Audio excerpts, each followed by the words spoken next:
नमस्कार दोस्तों। आज मैं आपके सामने एक नया विषय लेकर के आया हूं। आजाद हिंद फौज और आजाद हिंद सरकार। हमारे आजादी के आंदोलन में आजाद हिंद फौज का महत्वपूर्ण स्थान रहा है। सुभाष चंद्र बोस के द्वारा भारत को अंग्रेजों से स्वतंत्रता दिलाने के लिए आजाद हिंद फौज के द्वारा अंग्रेजों से लोहा लिया गया।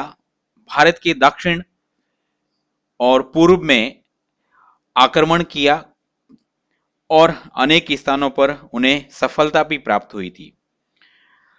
21 अक्टूबर 1943 को आजाद हिंद सरकार बनाई गई थी। उसी संदर्भ में आज हम आपके समक्ष आजाद हिंद फौज और आजाद हिंद सरकार के बारे में एक प्रश्नोत्तरी के माध्यम से जानकारी देने जा रहे हैं। तो हमारा पहला प्रश्न है, आजाद हिंद फौज का गठन पहली बार 1915 में अफगानिस्तान में किसके द्वारा किया गया था? तो दोस्तों, सबसे पहले आजाद हिंद फौज का गठन अफगानिस्तान में 1915 में राजा महेंद्र प्रताप सिंह के द्वारा किया गया था। दूसरा प्रश्न है, निम्न में से किसने आजाद हिंद फौज की स्थापना में योगदान नहीं दिया था? जो जापान में आजाद हिंद फौज बनाई गई थी, तो उसमें किस किस का योगदान था? तो इसमें योगदान कैप्टन मोहन सिंह थे, रास बिहारी बोस थे और निरंजन सिंह गिल थे। जो भगत सिंह थे एक क्रांतिकारी थे, इनका उसमें योगदान नहीं था। तो इन तीन व्यक्तियों का उसमें योगदान था। द नेक्स्ट क्वेश्चन है, रास बिहारी बोस ने किस देश में आजाद हिंद फौज की स्थापना की थी? तो इसका सही उत्तर है जापान में रास बिहारी बोस ने आजाद हिंद फौज की स्थापना की थी, कैप्टन मोहन सिंह और निरंजन सिंह गिल के सहयोग से। देन आजाद हिंद फौज की स्थापना का विचार सबसे पहले किसके मन में आया था? तो इसका सही उत्तर है कैप्टन मोहन सिंह, जो जापान में युद्ध बंदी के रूप में सैनिक थे, सैनिक अफसर जो ब्रिटिश सेना में थे और द्वितीय विश्व युद्ध के दौरान उनको गिरफ्तार कर लिया गया। तो उनके मन में सबसे पहले आजाद हिंद फौज की स्थापना का विचार आया और जापान की सरकार के सहयोग से उन्होंने इस बारे में चर्चा करके फिर रास बिहारी बोस और निरंजन सिंह गिल के सहयोग से उन्होंने आजाद हिंद फौज की स्थापना की थी। देन विदेश में बसे भारतीयों को एकजुट करने के लिए इंडियन इंडिपेंडेंस लीग जो बनाया गया था, तो उसका 1942 में सम्मेलन कहां आयोजित किया था? तो विदेश में जो भारतीय रह रहे थे उनको अंग्रेजों के खिलाफ एकजुट किया जा रहा था, तो उसके लिए एक संगठन बना था, उसका नाम था इंडियन इंडिपेंडेंस लीग। तो इसका जो 1942 में सम्मेलन हुआ था वो था बैंकॉक। सुभाष चंद्र बोस ने 1941 में बर्लिन में कौन से संगठन की स्थापना की थी?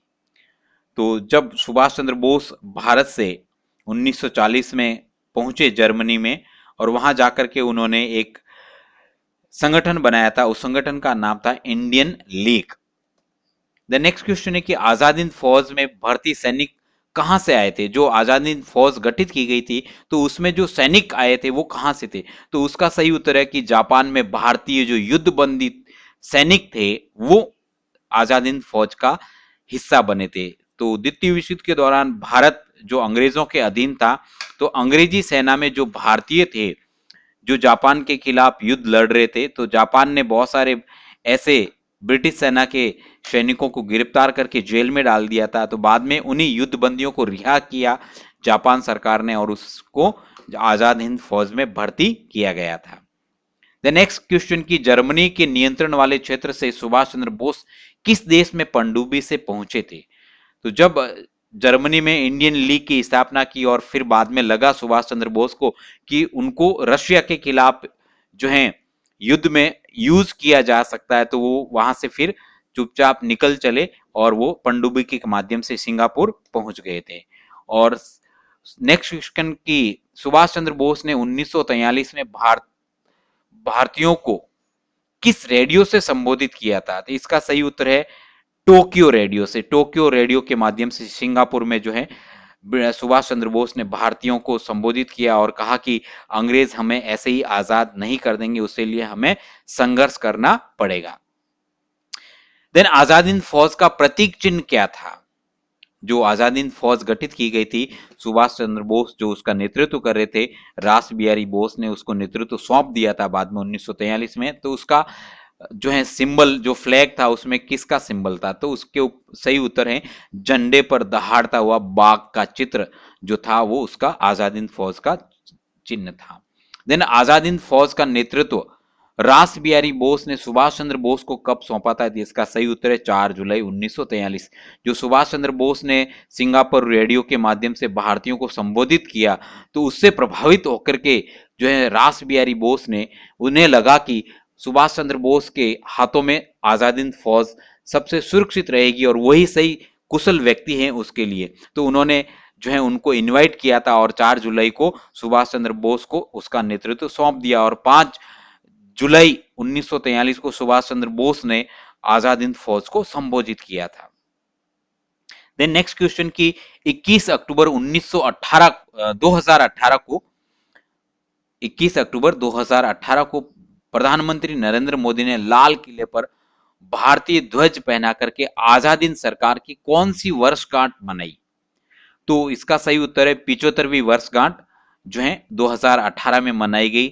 हमारे देश की सरकार के द्वारा लाल किले पर एक ध्वज पहनाया गया, तिरंगा झंडा, और उससे उसकी शुरुआत की थी। नेक्स्ट क्वेश्चन की 5 जुलाई 1943 को सुभाष चंद्र बोस ने अपने संबोधन में सैनिकों को कौन सा नारा दिया था? जब पहली बार आजाद हिंद फौज को संबोधित किया था सुभाष चंद्र बोस ने, तो अपने सैनिकों को कौन सा नारा दिया था? उसका नारा था दिल्ली चलो, है ना।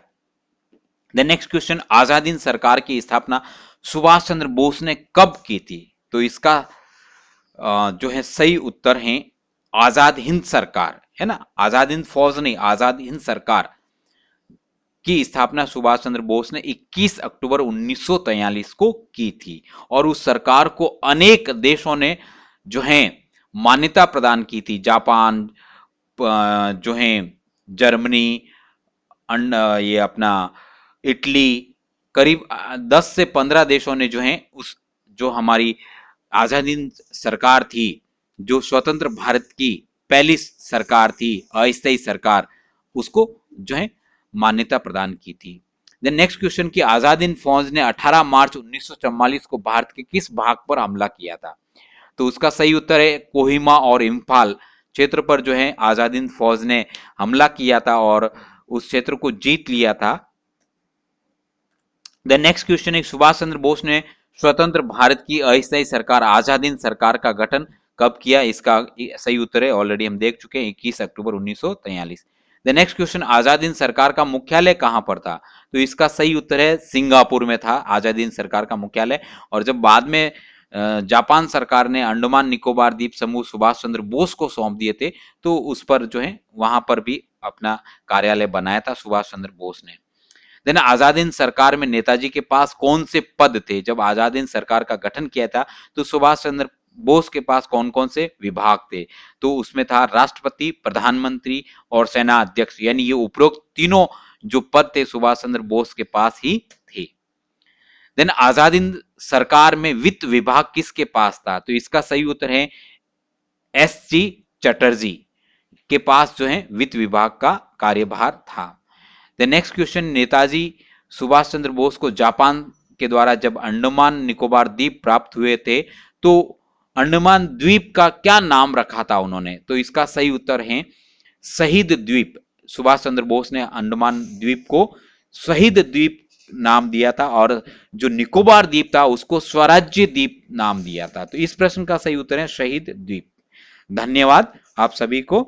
आशा करूंगा कि मेरे द्वारा दी गई जानकारी आपको पसंद आएगी और बने रहिए मेरे चैनल के साथ और जो है अधिक से अधिक आप उसको लाइक कीजिए, सब्सक्राइब कीजिए। Thank you.